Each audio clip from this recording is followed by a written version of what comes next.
Hello guys, this is a quick video on how to add a payment method to the Shopify. So you can open the store, going to the store settings and going all the way down to the payments on the store settings. So we're gonna have to wait for this page to load.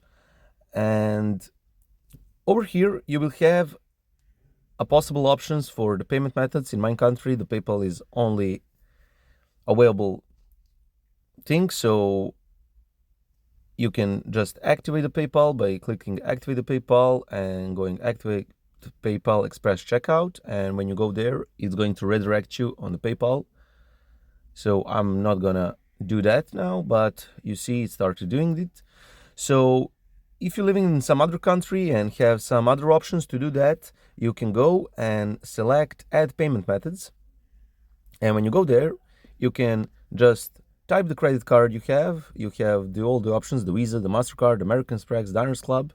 So when you select a card you will have other options from where you can connect it with your Shopify store. And when you click on any of them, you will have an option to just fulfill this and connect, for example, to C2P with your card. So that will be all. Subscribe for more useful tips.